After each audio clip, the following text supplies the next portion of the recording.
إنا أنزلناه في ليلة القدر وما أدراك ما ليلة القدر ليلة القدر خير من ألف شهر تنزل الملائكة والروح فيها بإذن ربهم من كل أمر سلام هي حتى مطلع الفجر.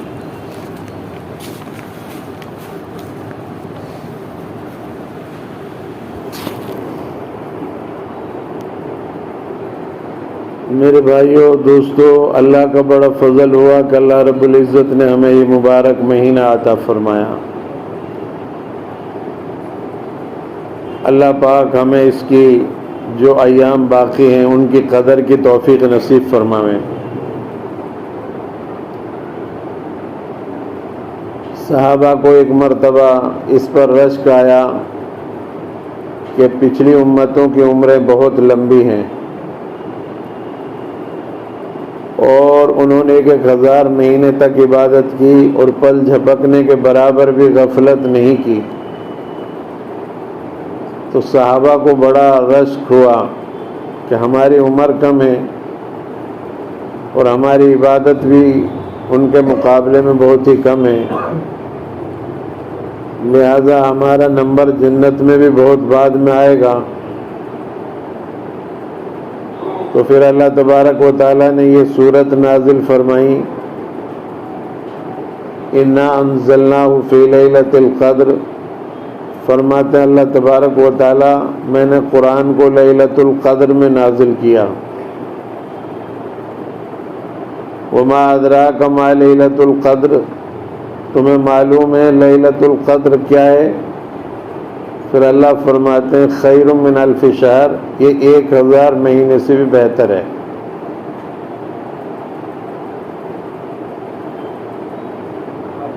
تنزل الملائکہ، اس میں فرشتے اترتے ہیں آسمان سے جبرائیل علیہ السلام کے ساتھ، اور ہر امر خیر کو لے کر اترتے ہیں۔ اور صبح صادق تک، جب تک کہ صبح صادق نہ ہو جائے، وہ فرشتے زمین پر گھومتے ہیں، اور وہ رات جو ہے رحمت اور سلامتی ہے سراپا۔ تو اس رات میں ایک تو اللہ تبارک و تعالیٰ نے قرآن کا نزول فرمایا، اسی سے اس رات کی اہمیت بڑھ جاتی ہے کہ قرآن جیسی عظیم الشان کتاب اللہ نے اس رات میں نازل فرمائی۔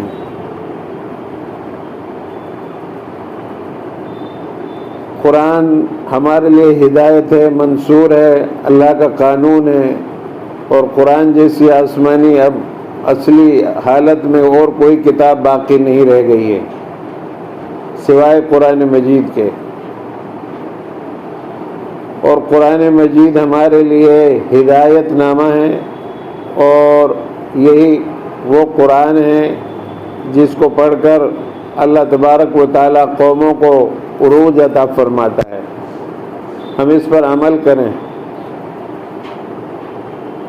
اور اس رات کے بارے میں اللہ نے بتایا کہ میرے یہاں وقت کی کمی زیادتی کوئی معنی نہیں رکھتی۔ اگر آپ کی امت ایک رات میں عبادت کر لے، شب قدر کی رات میں اس کو جاگ کر گزار دے، تو گویا اس نے 1000 مہینے سے کامل زمانہ عبادت میں گزار دیا، اتنا ثواب میں اس کو عطا فرماؤں گا۔ پہلی امتوں کو اللہ نے شب قدر نہیں دی تھی، اس امت کو شب قدر عطا فرمائی، اس کی مغفرت کے لیے اللہ نے۔ اور شب قدر کے بارے میں اللہ نے بتا دیا اپنے نبی کو کہ شب قدر اس رات میں ہے، اور آپ صلی اللہ علیہ وسلم صحابہ کو بتانے کے لیے ان کے درمیان آ رہے تھے، تو راستے میں دیکھا کہ 2 آدمی جھگڑا کر رہے ہیں آپس میں، آپ ان کا بیچ بچاؤ کرنے لگے۔ اس جھگڑے کی وجہ سے، اس نزاع کی وجہ سے اللہ نے آپ صلی اللہ علیہ وسلم کے ذہن سے اس رات کو بھلا دیا۔ اب اس رات کو طاق راتوں میں تلاش کرو۔ 21 گزر گئی، 23 گزر گئی، 25 بھی گزر گئی، اب آپ 27 اور 29 اور چاند رات جو ہے یہ بھی بہت اہم رات ہے۔ یہ راتیں بڑی اہم ہیں، جتنی بھی باقی رہ گئی یہ راتیں ان کو ہم جو ہے عبادت میں گزاریں۔ حدیث پاک میں آتا ہے، حضرت عائشہ رضی اللہ تعالیٰ عنہا نے پوچھا تھا اللہ کے رسول صلی اللہ علیہ وسلم سے، اگر مجھے شب قدر کا علم ہو جائے تو میں کیا مانگوں؟ تو اللہ کے رسول صلی اللہ علیہ وسلم نے بہت جامع دعا بتائی، آپ اسے یاد کر لیں۔ فرمایا اللہم انک عفو تحب العفو فاعف عنی، یہ پڑھو۔ یہ بخاری شریف کی روایت ہے اور حدیث ہے۔ اس کا مطلب ہے اللہ تو معاف کرنے والا ہے، بہت زیادہ تو معاف کرنے والا ہے، اور معافی کو تو پسند بھی فرماتا ہے، بس مجھے بھی معاف فرما دے۔ تو اس کو کثرت سے زیادہ ہم شب قدر کی راتوں میں پڑھا کریں، اور آج کل دن میں بھی آپ خوب اس کو ورد کریں، 100 مرتبہ جتنا آپ پڑھ سکتے ہو اتنا زیادہ سے زیادہ پڑھیں۔ بہرحال اللہ تبارک و تعالیٰ نے آپ صلی اللہ علیہ وسلم کے سینے میں اتنا بڑا کلام ہے جو اللہ کا، وہ محفوظ رکھا، اور اتنی بڑی شریعت محفوظ رکھی، اور ذرا سی بات 1 منٹ کی بات آپ شب قدر کو بتانے کے لیے آ ہی رہے تھے اور وہ بھلا دیا اچانک سے، 30 سیکنڈ کی بات تھی، صحابہ کو بس بتانا تھا، اللہ نے آپ کو بتایا کہ یہ رات اس میں ہے، اور آپ صحابہ کے درمیان آ رہے تھے، لیکن بیچ میں دیکھا کہ لڑائی ہو رہی ہے، اس کو آپ بیچ بچاؤ چھوٹ چھٹاؤ کرانے لگے، اسی وجہ سے آپ کے ذہن سے یہ بات بھلا دی۔ اتنی بڑی شریعت آپ کے سینے میں محفوظ ہے، لیکن ایک چھوٹی سی بات اللہ نے کیوں بھلائی؟ اس وجہ سے کہ یہ جھگڑے کی وجہ سے، یہ جو مسلمانوں میں آپس میں تنازعات ہیں، آپس کی لڑائی ہے، جھگڑے ہیں، اس کی وجہ سے اتنی بڑی رات سے، اس کی تعین سے امت مسلمہ محروم کر دی گئی۔ تو ہم جو ہے آپس کی لڑائی جھگڑوں سے بچنے کی کوشش کریں، اور اللہ کے رسول صلی اللہ علیہ وسلم نے اس رات کو تلاش کرنے کے لیے ایک مرتبہ پہلے رمضان سے لے کر 10 رمضان تک اعتکاف کیا، تلاش کی غرض سے۔ پھر آپ نے اپنے صحابہ سے بھی فرمایا کہ میں اب 10 کے بعد 20 تک اور اعتکاف کر رہا ہوں، میں نے پہلا جو اعتکاف کیا تھا شب قدر کی تلاش کے لیے کیا تھا، نہیں ملی، اب دوسرا 20 دنوں کی نیت کر رہا ہوں، تم بھی نیت کر لو۔ پھر صحابہ نے بھی آپ کے ساتھ نیت کر لی مسجد نبوی میں۔ پھر اس کے بعد میں 20 تاریخ کو صحابہ اپنے سامان وغیرہ گھر لے جانے والے تھے، پھر آپ نے اعلان کیا کہ میں نے شب قدر کی تلاش کے لیے دوسرا عشرے کا اعتکاف کیا تھا، اب تم ایسے کرو، میں نے اس میں تلاش کی نہیں ملی، اب آخری عشرے کا اعتکاف اور کر لو۔ تو صحابہ نے اپنا سامان پھر منگوایا اور پھر جو ہے اعتکاف کیا۔ تو اعتکاف اس شب قدر کی تلاش کے لیے بہترین عمل ہے، اور یہ اعتکاف کرنے والے یوں ہی محروم نہیں رہتے، بلکہ اللہ کے رسول صلی اللہ علیہ وسلم نے ارشاد فرمایا جو آدمی آخری عشرے کا اعتکاف کرے گا اللہ اس کو 100 سال کے فاصلے کے برابر جہنم سے دور کر دے گا۔ اور ایک روایت میں اللہ کے رسول صلی اللہ علیہ وسلم نے ارشاد فرمایا جو آدمی آخری عشرے کا اعتکاف کرے اللہ اس کو 2 حج اور 2 عمرے کے برابر ثواب عطا فرمائے گا۔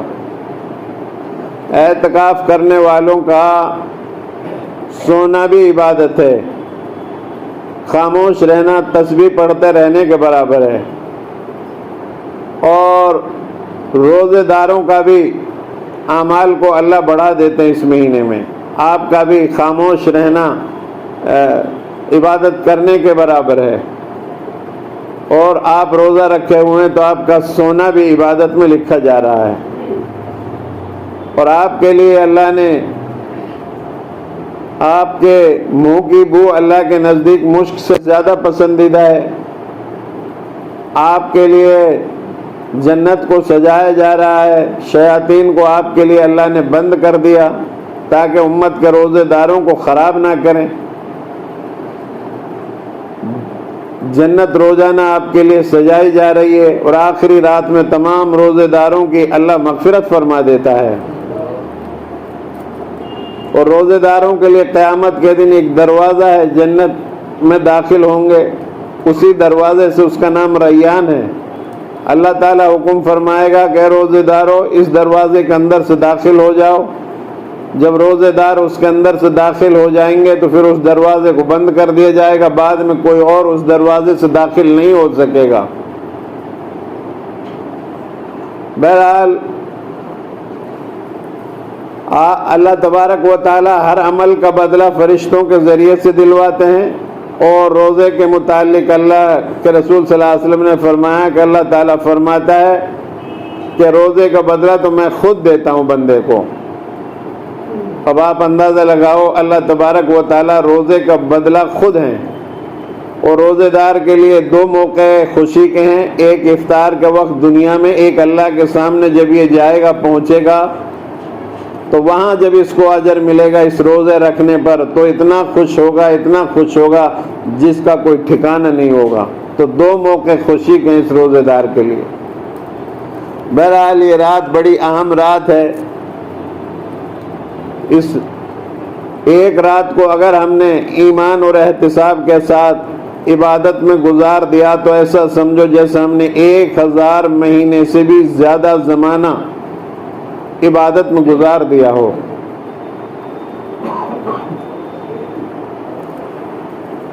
اس کے بعد اس میں فرشتوں کا نزول ہوتا ہے، فرشتے آسمان سے زمین پر آتے ہیں، اور جبرائیل علیہ السلام خود تشریف لاتے ہیں۔ جبرائیل علیہ السلام کے ساتھ بہت سارے فرشتے آتے ہیں، اور جبرائیل علیہ السلام ان فرشتوں کو حکم دیتے ہیں کہ آج جو ہے زمین پر تم پھیل جاؤ، اور ہر گھر میں چاہے چھوٹا ہو بڑا ہو، چاہے کوئی کشتی میں بیٹھا ہو سوار ہو، چاہے وہ جنگلوں میں ہو، کہیں بھی ہو، جو امت مسلمہ کے لوگ رات میں عبادت کر رہے ہیں، دعا کر رہے ہیں، نماز پڑھ رہے ہیں، ذکر کر رہے ہیں، تلاوت کر رہے ہیں، تو ان کی دعاؤں پر تم آمین کہو اور ان سے مصافحہ کرو۔ اب آپ یہ سوچیں گے کہ ہمیں تو لگتا نہیں مصافحہ کیسے ہوتا ہے۔ یہ بات جو ہے اہل کشف جو لوگ ہوتے ہیں ان کو پتہ چلتی ہے۔ ہم چونکہ صبح شام تک گناہوں میں ملوث رہتے ہیں، ہمیں ان چیزوں کا پتہ نہیں چلتا، لیکن شب قدر ہوتی ہے۔ فرشتے ہر گھر میں جاتے ہیں، چاہے وہ چھوٹا ہو بڑا ہو، ہر گھر کے اندر ہر جگہ پہنچتے ہیں جہاں مسلمان عبادت کر رہے ہوں۔ لیکن جن گھروں کے اندر زنا کاری ہوتی ہو، یا خنجیر ہو، یا کتا ہو، یا تصویریں لٹکی ہوئی ہوں، ان گھروں میں فرشتے نہیں جاتے، وہ گھر ان راتوں کے اندر محروم کر دیے جاتے ہیں۔ اللہ تبارک و تعالی جن راتوں میں عمومی طور پر لوگوں کی بخشش اور مغفرت فرماتا ہے، ایسے لوگوں کی وجہ سے ان گھروں کو محروم کر دیتا ہے۔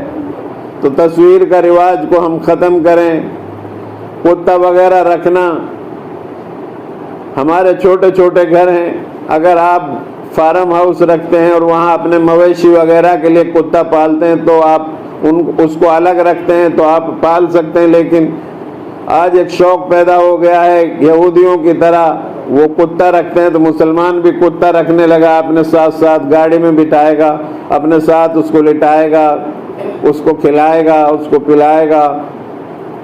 تو یہ ساری چیزیں ایسے گھروں کے اندر فرشتے داخل نہیں ہوتے۔ اس کے بعد صبح تک امر خیر کو لے کر کے نہیں فرشتے آتے ہیں، اور ان راتوں کے اندر یہ اللہ تبارک و تعالیٰ لکھتے ہیں انسانوں کے اعمال کو، 1 سال کے فرشتوں کو تھما دیتے ہیں۔ اس آدمی کو اتنی عزت ملے گی، اس آدمی کو اتنا رزق ملے گا، اتنے لوگ دنیا میں پیدا ہوں گے بچے، اتنے لوگ دنیا سے جائیں گے، اتنے حادثات ہوں گے، یہ کامیاب ہوگا، یہ ناکام ہوگا۔ عزت ذلت موت و حیات کا 1 سال کا مسئلہ اللہ فرشتوں کو دے دیتا ہے۔ تو ہمیں چاہیے کہ ہم جو ہیں ان راتوں میں اپنے مستقبل کے لیے، اپنے اہل ویال کے لیے، اپنے رشتہ داروں کے لیے، اپنے مرحومین کے لیے، اپنے بچوں کے لیے، عالم کی انسانیت کے لیے، اپنی موت کے بعد کی زندگی کے لیے، آخرت کے لیے اللہ سے دعاؤں کا اہتمام کریں۔ شب قدر کی راتوں میں قرآن میں بھی اور حدیث میں موجود ہے عبادت کرنا، اس میں جو ہے ثابت ہے قرآن اور حدیث سے، لیکن اس میں ہم عبادت نہیں کرتے۔ شب برات کی رات میں جو ہے پوری رات بھاگا دوڑی کرتے ہیں ادھر سے ادھر۔ شب برات جو ہوتی ہے کبھی قبرستان جائیں گے کبھی کہیں جائیں گے، پوری دلی میں شور ہوتا ہے۔ ہمیں چاہیے اپنے گھروں میں رہ کر شب قدر کی راتوں میں عبادت کریں، یہ بڑی اہم رات ہے، سب کے لیے دعاؤں کا اہتمام کریں۔ دنیا میں امن قائم کیسے ہو، آفات مصیبتیں جو آ رہی ہیں یہ غیر مسلموں کی وجہ سے نہیں آ رہی ہیں، ہماری وجہ سے آ رہی ہیں، یہ ہماری وجہ ہے۔ یہ فتنے فساد زمین پر جو آ رہے ہیں، جب مسلمان بگڑے گا تو پھر جو ہے دنیا کا نظام بگڑے گا، فتنے آئیں گے، فسادات آئیں گے۔ قرآن کو ہم نے ترک کر دیا، آپس کی لڑائیوں میں ہم لگے ہوئے ہیں، جھگڑوں میں لگے ہوئے ہیں۔ صبح جب ہو جاتی ہے تو فرشتے جبرائیل علیہ السلام سے معلوم کرتے ہیں، جبرائیل علیہ السلام محمد صلی اللہ علیہ وسلم کی امت کے روزہ داروں کے بارے میں اللہ نے کیا معاملہ فرمایا؟ تو جبرائیل علیہ السلام فرماتے ہیں اللہ تعالیٰ نے سارے لوگوں کو معاف کر دیا، لیکن 4 آدمی ایسے ہیں ان کو معاف نہیں کیا۔ اللہ سے دعا کریں اللہ 4 میں ہمیں شامل نہ فرمائیں۔ ایک تو وہ آدمی جو شراب کا عادی ہو، اس آدمی کی اس رات میں مغفرت نہیں ہوتی۔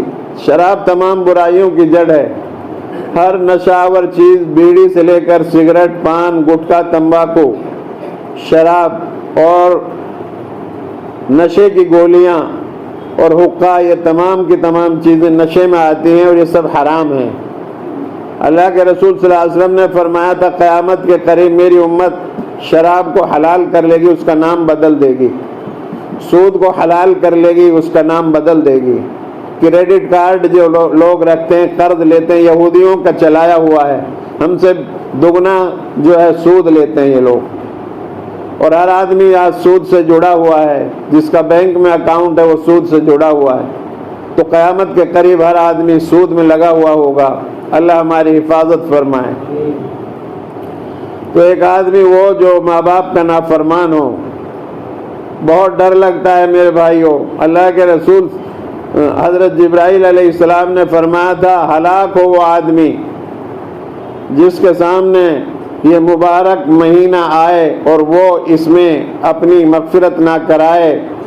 اللہ کے نبی صلی اللہ علیہ وسلم نے اس پر آمین فرمائی تھی، اور یہ بھی فرمایا تھا ہلاک ہو وہ آدمی جس کے سامنے اس کے والدین یا ان میں سے کوئی ایک بڑھاپے کو پہنچ جائے اور وہ اس کی خدمت کر کے اپنی مغفرت نہ کرائے۔ تو اللہ کے رسول صلی اللہ علیہ وسلم نے اس پر بھی آمین فرمائی تھی۔ اپنے ماں باپ کی ہم لوگ اطاعت اور فرما برداری کریں جائز کاموں میں، ناجائز کاموں میں ان کی اطاعت اور فرما برداری لازم نہیں ہے۔ تم اپنے ماں باپ کی خدمت کریں، ماں کے قدموں کے نیچے جنت، باپ جنت کا دروازہ۔ ماں باپ راضی ہیں تو اللہ بھی راضی ہے، ماں باپ ناراض ہیں تو اللہ بھی ناراض ہے۔ تیسرا وہ آدمی جو رشتہ توڑنے والا ہو، رشتوں کو ہم جوڑیں۔ جو آدمی رشتے جوڑتے ہیں اللہ بھی ان سے جوڑتا ہے، جو توڑتے ہیں رشتے اللہ ان سے اپنا تعلقات توڑ لیتا ہے۔ چوتھا وہ آدمی جو دل میں کینہ رکھے، اپنے سے علاوہ کسی اور سے خامہ خواہی کو کینہ رکھنا، یہ آدمی بھی ایسا ہے جس کی اس رات میں مغفرت نہیں ہوتی۔ لہذا یہ مہینہ اکثر گزر گیا، ہمیں ایک تو اس پر شکر ادا کرنا چاہیے کہ اللہ تو نے یہ مبارک مہینہ عطا فرمایا، ہم نے ٹوٹی پھوٹی جیسی بھی عبادت کی تو نے ہمیں توفیق دی، اس کو ہماری عبادت کو قبول فرما لے۔ اب رہی جس طرح سے اللہ کی عبادت کرنی چاہیے تھی، تراویح پڑھنا چاہیے تھا، روزہ رکھنا چاہیے تھا، قرآن پڑھنا چاہیے تھا، اور جو اس کے اعمال ہے وہ کرنے چاہیے تھے، اس طرح سے ہمیں نہیں کر پائے ہم، اس پر ہم اللہ سے توبہ اور استغفار کریں، اللہ سے معافی مانگیں۔ حدیث میں آتا ہے رات کے گنہگاروں کو اللہ دن میں ہاتھ پھیلا کر ارشاد فرماتا ہے اے رات کے گنہگاروں اب دن میں توبہ کر لو، اور پھر دن کے گنہگاروں کے لیے رات میں ہاتھ پھیلا کر کہتا ہے اے دن کے گنہگاروں اب رات میں توبہ کر لو، اور یہ سلسلہ قیامت تک چلتا رہے گا۔ تو اللہ کے یہاں توبہ کے دروازے کھلے ہوئے ہیں، ہم اللہ سے معافی مانگیں، تلافی کریں، استغفار کریں۔ بے شک جس طرح سے اس مہینے کا احترام کرنے کا حق تھا اس طریقے سے ہم سے نہیں ہو سکا، اے اللہ ہمیں معاف فرما دے۔ جس نے روزہ رکھا، تراویح پڑھی، قرآن سنا، سنایا، پڑھا، اعتکاف کیا اور افطار لوگوں کو کرائے، زکوٰۃ دی، صدقہ خیرات کیا، خرچے کیے، جو بھی عمل آپ نے نیک اعمال کیے ان سب پر اللہ سے ندامت کے ساتھ معافی مانگیں کہ اللہ جس طرح سے یہ ہمیں کرنا چاہیے اس طرح سے نہیں ہو سکا، اے اللہ اب ہم معافی چاہتے ہیں۔ اب جو ایام باقی ہیں بہت ہی تھوڑے سے ہیں، بڑے قیمتی ہیں، پورے مہینے کا یہ نچوڑ ہے، یہ آخری اشرا۔ 11 مہینے کی رحمت ایک طرف اور اس ایک مہینے کی رحمت ایک طرف، اور اس ایک مہینے کی پوری رحمت ایک طرف، آخری اشرے کی رحمت ایک طرف، اور اس آخری اشرے کی پوری رحمت ایک طرف، اور شب قدر کی 1 سیکنڈ کی رحمت ایک طرف۔ یہ جو باقی ایام ہیں ہم بازاروں میں، مارکیٹوں میں اس کو خرچ نہ کریں، عید کو سادگی سے منائیں۔ حالات آپ دیکھ رہے ہیں، ہمارے ملک کے بھی حالات بہتر نہیں ہیں آپ کے لیے، مستقبل کے لیے، اور آپ فلسطین میں دیکھ رہے ہیں کس طرح کے چھوٹے چھوٹے بچے مارے جا رہے ہیں، اور ہم اپنی اپنی جگہوں پر رہ کر کے عیش و عشرت میں مبتلا ہے، بازاروں میں بھرے ہوئے ہیں، رات میں تراویح میں لوگ کم ہوتے ہیں، تراویح لوگ ترک کر چکے ہیں۔ ایک تراویح کے سجدے پر 1,500 اللہ نیکی عطا فرما رہا ہے، اور نفلوں کا ثواب فرضوں کے برابر کر دیا اللہ نے، فرضوں کا برابر 70 فرضوں کے برابر، کتنا ثواب اللہ دے رہا ہے، اور ہم جو ہے بازاروں میں گھوم رہے ہیں، ہماری عورتیں کپڑوں کی شاپنگ میں، کبھی کسی چیزوں کی خریداری میں لگی ہوئی ہیں، بے پردگی عام ہوتی جا رہی ہے، زنا عام ہو رہا ہے، چوریاں ہو رہی ہیں، ایک دوسرے سے لڑائی، کالے گورے کے جھگڑے، برادریوں میں بٹے ہوئے، ہمارے اندر اتحاد نہیں ہے۔ اسی وجہ سے، اتحاد نہ ہونے کی وجہ سے اس رات کی تعین اللہ نے اپنے نبی کی زبان سے نکال دی، بلا دیا آپ کو۔ ہم متحد ہو جائیں، اتحاد اور اتفاق پیدا کریں، اور عید کو سادگی سے منانے کی کوشش کریں۔ عید پر جو ہے رسم و رواج کو ترک کریں۔ اللہ کے رسول صلی اللہ علیہ وسلم ایک مرتبہ عید کی نماز پڑھا کر باہر نکلے، ایک بچے کو دیکھا کہ وہ غمگین اور اداس پرانے کپڑے پہنے ہوئے بیٹھا، اور بچے نئے کپڑے پہنے ہوئے اور ہنسی اور کھیل کود میں مست ہیں۔ تو آپ صلی اللہ علیہ وسلم اس بچے کے پاس گئے، اس سے پوچھا، بیٹا سارے بچے کھیل رہے ہیں، تم نہیں کھیل رہے، تمہارے پاس نئے کپڑے بھی نہیں ہیں۔ اس نے بتایا، اللہ کے رسول صلی اللہ علیہ وسلم، میرا باپ تو اللہ کے راستے میں شہید ہو گئے جہاد میں، میری ماں نے دوسرا شوہر کر لیا، وہ مجھے اپنے ساتھ نہیں رکھتا، اور یہ بچے میرے باپ نہ ہونے کی وجہ سے مجھے اپنے پاس کھلاتے نہیں۔ آپ صلی اللہ علیہ وسلم کے آنکھوں میں آنسو آ گئے، آپ نے اس کو اپنے کاندھے پر بٹھایا اور گھر لے کر گئے۔ اما عائشہ رضی اللہ تعالی عنہا سے فرمایا، اس کو نئے کپڑے پہناؤ، اس کو کھلاؤ۔ اما عائشہ نے اس کو نہلایا، نئے کپڑے پہنا، اس کا کھلایا۔ پھر آپ صلی اللہ علیہ وسلم نے اس سے فرمایا، بیٹا تو یہ چاہتا ہے تیرا باپ محمد صلی اللہ علیہ وسلم ہو، تیری ماں عائشہ رضی اللہ عنہا ہو، اور تیری بہن حضرت فاطمہ رضی اللہ تعالی عنہا ہو، اور تیرے بھائی حسن حسین ہو۔ تو جب اس بچے نے یہ دیکھا تو وہ مدینے کی گلی میں کھیلتا کودتا اچھلتا ہوا کہتا ہوا جا رہا تھا کہ بچوں، مجھ سے زیادہ خوش نصیب بچہ اور کون ہو سکتا ہے جس کا باپ محمد صلی اللہ علیہ وسلم، جس کی ماں عائشہ، جس کی بہن فاطمہ، جس کے بھائی حسن حسین ہو۔ تو اللہ کے رسول صلی اللہ علیہ وسلم نے بے سہاروں کو سہارا دیا۔ ہم لوگ بھی اپنے عید کے موقع پر بے سہاروں کو سہارا دیں، اپنے پڑوسیوں کا خیال رکھیں، لڑائی جھگڑوں سے بچیں، امن کے ساتھ، سادگی کے ساتھ عید کو جو ہے منائیں، اور تمام برائیوں سے بچیں۔ عہد کریں کہ جس طرح ہم نے رمضان کے روزے رکھے، جمعے کی نمازیں پڑھی، تراویح کا اہتمام کیا، قرآن پڑھا، تلاوت کی، پوری زندگی ہم اس طریقے سے اپنی زندگی کو اسی نہج پر لائیں گے۔ تو ہم لوگ جو ہے عہد کریں، اس میں کثرت سے آپ جو ہے لا الہ الا اللہ محمد رسول اللہ پڑھتے رہیں، اور استغفار کی بھی کثرت کریں اور جو ہے جنت کی طلب کریں، جہنم سے پناہ مانگیں اور اس کو جو ہے استغفار کے ساتھ مہینے کو رخصت کریں اور ہم جو ہے اپنی عبادت اس میں ضرور کرائیں اللہ سے، ایسی نماز پڑھیں کہ اللہ ہم سے راضی ہو جائے، ایسی دعا مانگیں اللہ سے تنہائی میں، سحری میں ہماری ایک دعا قبول ہو رہی ہے اور جو ہے افطار کے وقت ہماری دعا قبول ہو رہی ہے، لیکن ہم غفلت کے ساتھ رہتے ہیں، ہماری 60 دعا تو ایسے ہی قبول ہو جاتی۔ جن لوگوں نے زکوٰۃ نہیں دی اب اپنی زکوٰۃ ادا کر دیں، جن لوگوں نے صدقہ فطر ادا نہیں کیا وہ 100 روپے کے حساب سے صدقہ فطر ادا کر دیں عید سے پہلے۔ اور جو لوگ اتنے بوڑھے ہیں، ضعیف ہیں کہ وہ روزہ نہیں رکھ سکتے اور ان کی صحت دوبارہ لوٹ نہیں سکتی، ان کے لیے بھی وہی ہے کہ ایک آدمی کا اوسط درجے کا 2 وقت کا کھانا فقیر کو کھلائیں یا اس کی قیمت ادا کریں۔ تقریباً اس کی بھی وہی 100-125 روپے بیٹھتا ہے۔ جو لوگ روزہ نہیں رکھ سکتے ان کے لیے فدیہ ہے۔ جو ہٹے کٹے لوگ ہیں، جوان ہیں، وہ فدیہ ادا نہیں کر سکتے۔ اگر ان بیمار آدمیوں کو صحت لوٹ آتی ہے تو انہیں روزہ بھی رکھنا پڑے گا۔ بہرحال اس مہینے کو ہم توبہ اور استغفار کے ساتھ جو ہے رخصت کریں، اپنی بچیوں کو، اپنی عورتوں کو کہیں وہ غیر مسلموں کے ہاتھ میں دے کر اپنے ہاتھ کو مہندی نہ رچوائیں، اور اپنی بچیوں کو جو عیدی کا رواج چل رہا ہے یہ عیدی کا رواج کو ختم کیا جائے۔ روزہ کشائی کا جو رواج چل رہا ہے، بچہ روزہ رکھتا ہے، برادری کو بلایا جاتا ہے اور جو ہے قسم قسم کے کھانے تیار کیے جاتے ہیں، یہ سب رواج ہیں۔ ختنے پر لوگوں کو اکٹھا کیا جاتا ہے، لال خط پر لوگوں کو اکٹھا کیا جاتا ہے، منگنی پر اکٹھا کیا جاتا ہے، کپڑے آتے ہیں، یہ بیٹی والے کی بربادی ہے۔ میرے بھائیو، بیٹی والے کا کوئی خرچہ نہیں ہے شادی نکاح کے اندر، یہ بیٹے والے کا خرچہ ہے۔ وہ جو ہے نکاح پر چھوارا آپ کو کھلاتا ہے، گلاب جامن کھلاتا ہے، نکاح کے موقع پر شادی کے بعد جو ہے ولیمے میں وہ پنیر کھلاتا ہے، سبزی روٹی دیتا ہے آپ کو یا بکری ذبح کرتا ہے، یہ اس کے اوپر ہے۔ بیاہ شادیوں میں زکوٰۃ کے پیسے کے لیے لوگ بھاگے پھرتے ہیں کہ میری بیٹی کی شادی ہے، میری بیٹی کی شادی ہے۔ اس طرح سے اپنی زکوٰۃ کے پیسوں کو برباد نہ کریں۔ جو مستحقین ہیں، غیرت مند ہیں، اپنے گھروں سے مانگنے کے لیے باہر نہیں نکلتے، ان تک آپ اپنی زکوٰۃ کو پہنچائیں۔ ضروری نہیں ان سے یہ کہیں کہ یہ زکوٰۃ کا پیسہ ہے، آپ ان سے ایسے ہی رقم کو دے دیں اور اپنی نیت کر لیں، زکوٰۃ ادا ہو جائے گی۔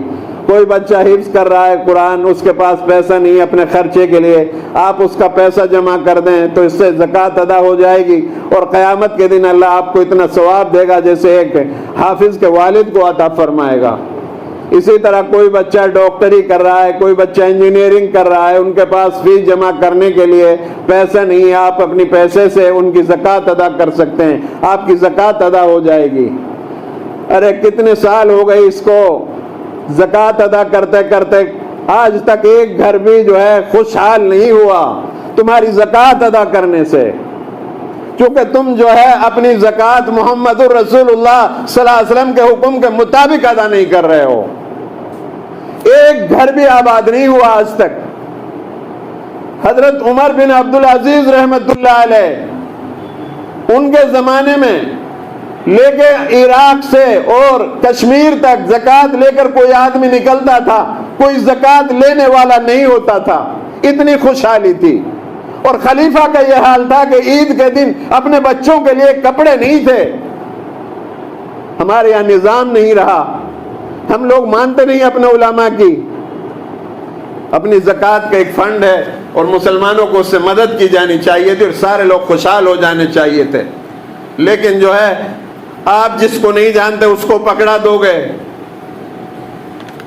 اب عراق، وہاں فلسطین میں آپ زکوٰۃ دے رہے ہو، پہنچا رہے ہو، یہ پہنچ نہیں رہی آپ کی زکوٰۃ، حالانکہ وہ مستحق ہیں، ان کو دی جانی چاہیے، ان کے پاس کہاں پہنچ رہا پیسہ؟